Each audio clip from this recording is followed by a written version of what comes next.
I'm Professor Mark Hinders, Applied Science Department at William & Mary. I'm here with Ethan Brewer. Ethan is a third semester PhD student here in Applied Science, and that means he's in the middle of the qualifying exams. Let me tell you a little bit about the way the academic program goes here. One of the advantages of the Applied Science program is that the coursework component of it is highly individualized. There's a few things that most people take. Most people take a fair amount of applied math, and all my students take as many machine learning courses as they can get, and other things. But mostly the coursework that's in a PhD program is both highly individualized and it's very small. It's not large lecture classes. It's small, interactive, seminar-like things, sometimes just with another graduate student or two, very much keyed to the interests of the students and with an eye towards the research that they're going to be transitioning into towards the end of their first year and in the second year. Okay? And so Ethan, before he came here, spent 6 years as a naval officer. Yep. I spent 4 years and a day as an Air Force officer. Each of us decided for our own selves that we wanted to do something else rather than serve our country in that way. And so Ethan came here a little over a year ago, and for that first academic year was taking classes, but also doing some research along the way. And that research was a way to get some experience with things and also get ready for the real research that's going to come for the dissertation. And one of the things that we did together in this little room, which is a classroom down the hall from my office, is in an advanced graduate class in scattering, electromagnetic, acoustic, and elastic wave scattering. I'm in the process of converting those lecture notes into a graduate level book. And what we agreed is that one of the most interesting ways for Ethan to relearn the equations and that was to make the plots that are going to go in that book. And that was great for me because then I didn't have to do that, and Ethan got experience with what the equations meant and so on. So that was the first academic year, and then comes summer, right? And summer isn't vacation time for graduate students. Graduate programs run year-round, right? And so, what'd you do for fun this summer, Ethan? Well, this summer I prepared for the written portion of the qualifying exam. It's a 3-hour exam taken at the end of the first summer. And I also, as Dr. Hinders talked about, I worked on the quantitative scattering plots for his book, and those plots also set up what will be in my prospectus, which is another portion of the qualifying exam. Oh, sorry, so I should explain. There's 3 parts to the qualifying exam.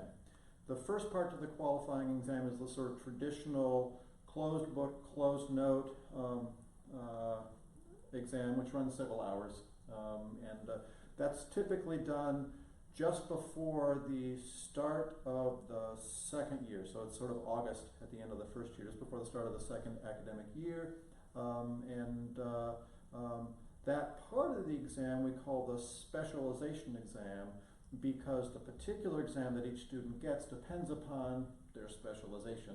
And so the material and the questions for that are related to the coursework that the students have just had. So you spend a good bit of that first summer not lying on the beach. You spend it getting ready for that qualifying exam. Qualifying exam is one of those watershed moments in life. You never want to do that twice. My advisor had 2 PhDs.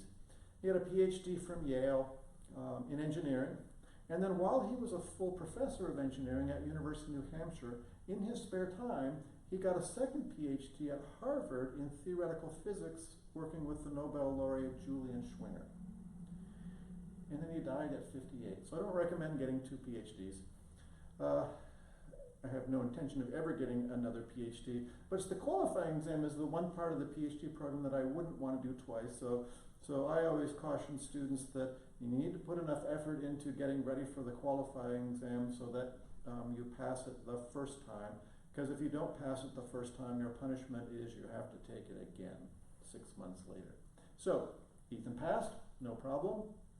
On to the next part of it. This is the thing that we call prospectus. Yes. Okay, so what's that? So the prospectus is it's a research project that culminates in a approximately 50-page paper. Oh, there's no page limit to that. We say formally it has to be a substantial written document. Okay, and it includes a full literature review and scoping out a research project that could then go on to be the dissertation. And we write this together. And well, I help. He writes most of it. And that it's happening now for Ethan throughout this fall semester. And then sometime In November. Okay, so what, before Thanksgiving? Yep. Then what? It's delivered in the form of a presentation. Okay, so some places would call this an oral exam. It's not really an oral exam, although the committee can ask you whatever questions they want. Yeah, it's sort of like a dissertation defense. Yeah, and although I'm involved in the scoping of the project and helping Ethan to decide what to write and edit the substantial written document, and we'll practice the presentation ahead of time.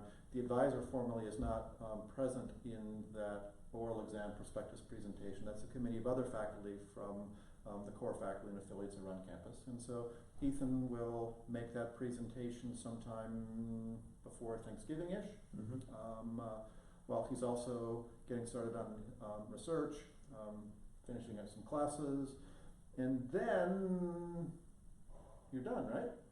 Well, then is the rest of it, which is the dissertation and the main body of research.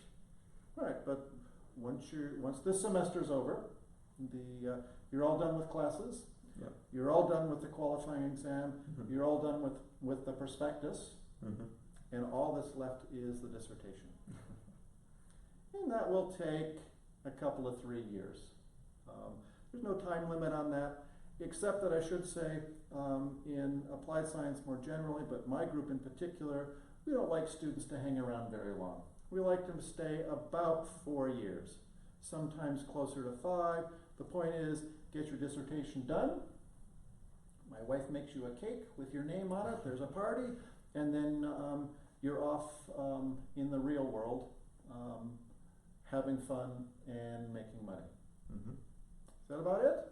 Yeah, going back to the small class sizes, I thought that was a great thing here. Most of my graduate courses I've taken here, it's been me and maybe a couple other graduate students, so a lot of really good face-to-face time with the professors, and they have also been excellent. Yeah, graduate school, which my kids call extra college, isn't like undergraduate, where it's classes and homeworks and exams in perhaps a lecture or a smaller format. Here, graduate school is very much learned by doing, and we are very careful to give our graduate students experience on real research projects while we're sort of feeling out the first few semesters what they might like to be working on.